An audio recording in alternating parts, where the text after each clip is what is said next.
ఐటీలో ఎంట్రీ కావాలా? Trainee software engineer గా అజా కోడింగ్ ట్యూటర్ లో 2 వీక్స్ ట్రయల్ పీరియడ్ లో వెంటనే చేరండి.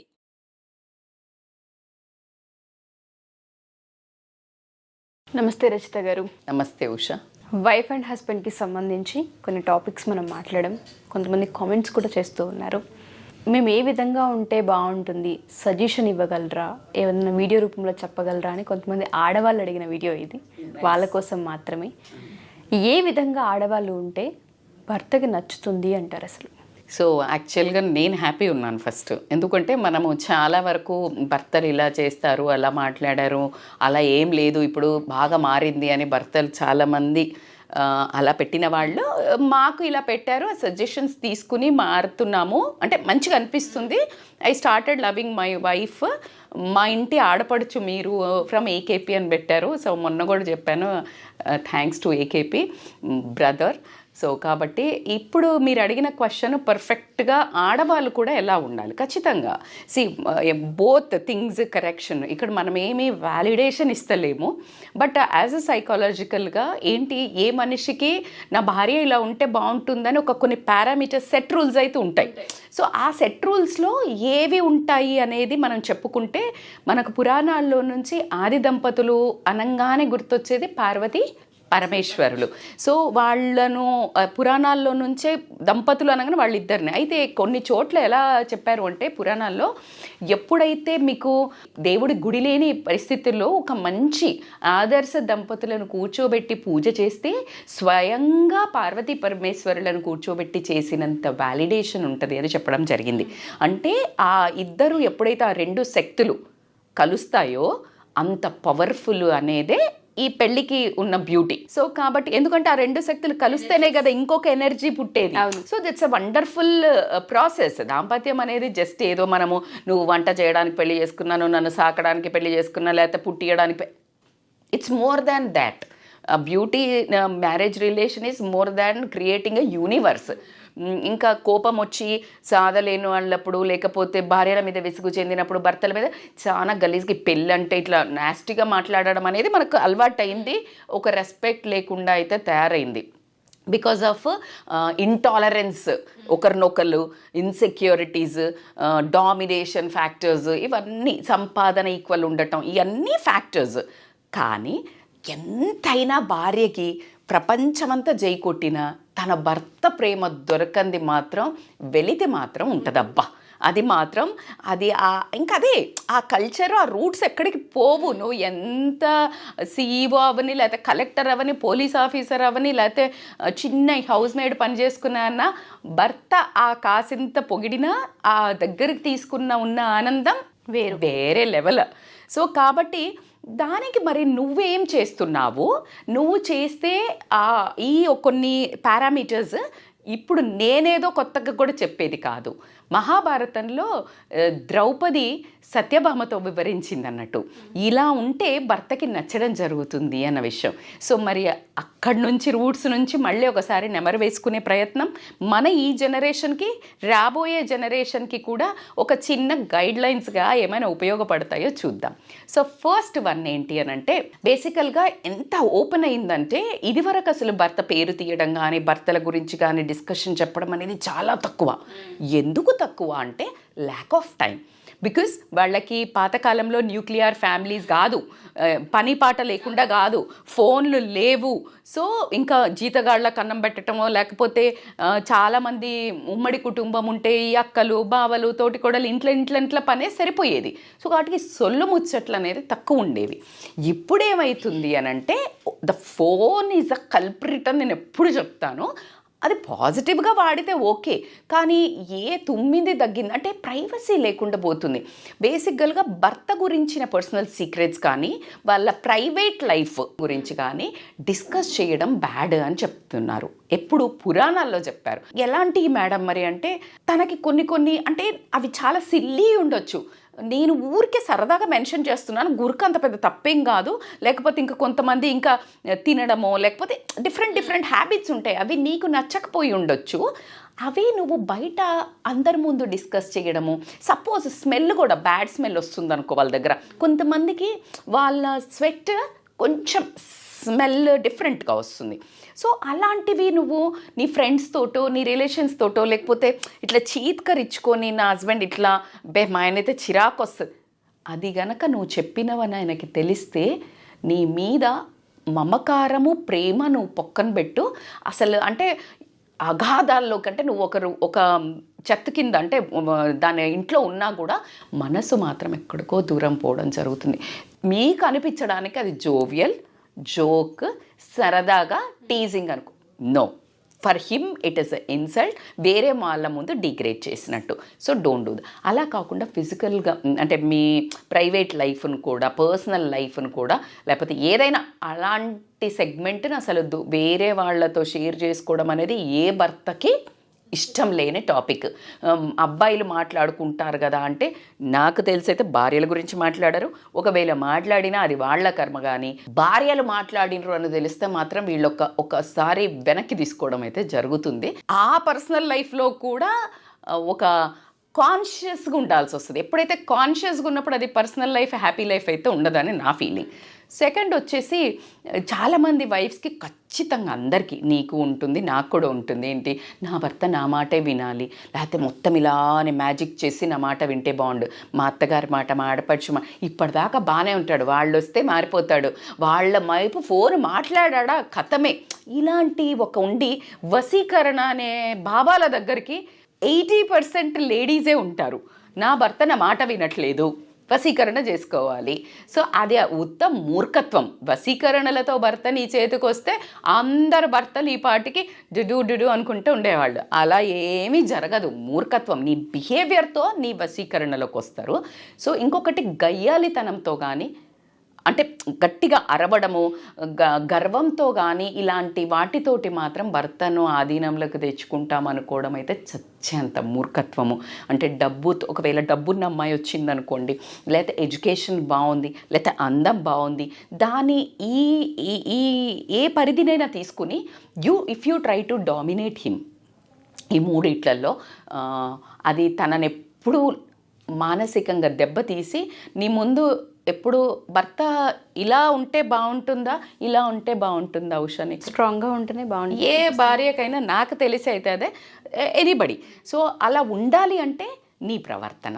నువ్వు అలా చేసినట్టయితే గనక వాళ్ళకి చాలా చాలా దూరం అయిపోతావు మానసికంగా. థర్డ్ వచ్చేసి ఏంటంటే భోజనం పెట్టినప్పుడు, ఎస్పెషల్లీ భోజనం పెట్టంగానే మొదలు పెడతారు. ఇక చూడు వీడికి చిన్నోడికి బుడ్డోడికి ఫీజు కట్టలేదు, లేకపోతే ఇది కట్టలేదు, లేకపోతే మీ అమ్మ ఇట్లా అన్నది, మీ అక్క మొన్న ఫోన్ చేసింది చూడు ఎట్లా అన్నది, మా చెల్లె వాళ్ళు ఇది కొనుక్కున్నారట, మా ఇంటి పక్కన వాళ్ళు ఈ నెక్లెస్ కొన్నారు, ఈ పొలం కొన్నారు, ఈ ఎస్టేట్ కొన్నారు. ఆడికి ఎందుకురా ఈ బుక్, అసలు ఇక్కడ ఎందుకు దొరికానరా అన్న ఫీలింగ్. అంటే అక్కడ కూడా మనశ్శాంతిగా ఉంచకపోవడం అనేది ఇట్స్ ఎ వెరీ బ్యాడ్. దీనికి కొంచెం క్లాజ్ ఉంటుంది. కొంతమంది చాలా ఇర్రెస్పాన్సిబుల్ పీపుల్ పొద్దున్న లేస్తే బయటికి వెళ్ళిపోయి, అంటే ఏం సంపాదన లేకుండా ఏం లేకుండా ఉండి వాళ్ళు దొరకట్లేదు, ఇంకా ఆ టైంలో దొరుకుతుంటే అది క్లాజ్ అప్లైజ్.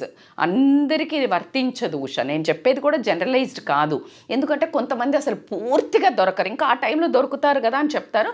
బట్ హస్బెండ్స్ కూడా అర్థం చేసుకోవాల్సింది ఏంటంటే, మీరు ఆ టైం ఇచ్చినట్టయితే వీళ్ళు ఈ టైంలో టార్చర్ చేయడం అనేది ఉండదు.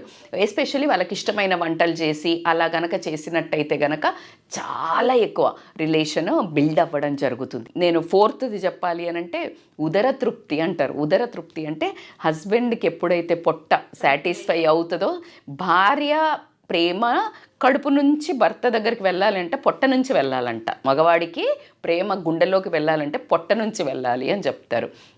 సో కాబట్టి ఆ ఉదర తృప్తి కావాలి అంటే చక్కగా ఇష్టమైన వంటలు వేసి కూర్చోబెట్టి తినబెడితే కనుక వాళ్ళకి మెయిన్ మగవాళ్ళు ఓర్చుకోలేంది అంటే ఆకలి వేస్తే అందరూ ఇన్ఫ్యాక్ట్, బట్ వాళ్ళది టాలరెన్స్ లెవెల్ తక్కువ ఉంటుంది అండ్ బయటికి పోయి వచ్చామనే కోపం ఎక్కువ ఉంటుంది. కాబట్టి అలా ఎప్పుడైతే సాటిస్ఫై చేస్తారో they ten to get bound to you. And ఇంకొకటి ఏంటి అని అంటే, బేసికల్గా ఇప్పుడు ఫర్ ఎగ్జాంపుల్ కొంతమంది 4 పనులు చేశారు, అందులో 2 1 ఏదైనా ఎక్కడైనా పెట్టారు, పోతున్నాయి, ఇంకేదో బిజినెస్ చేశారు పోయింది, లేకపోతే ఆఫీస్ ఏదో ఒకటి, ఇలాంటి ప్లాన్స్ అన్నీ అవుతున్నాయి. అయినప్పుడు ఎప్పుడైనా మాట్లాడినప్పుడు ఆ సార్లే చేసినవులే, లేకపోతే ఇంక ఉద్ధరించినవులే, అది జనరల్గా లేడీస్కి ఎక్కువ అవుతుంది, జెంట్స్కి తక్కువ అవుతుంది. మనం అది కూడా ఎప్పుడు అంటాం, ఏదైనా మొదలు పెట్టేదైనా చేద్దట నీ మొహానికి చేసినవులే అనటము అనేది కామన్ లాంగ్వేజ్ సర్వ లేడీస్లో. కానీ జెంట్స్ని లేడీస్ అంటేనేమో మనం ఫీల్ అవుతామంటాం. జెంట్స్కి the most important element is ego, అహము, అది తొక్కడం జరుగుతుంది.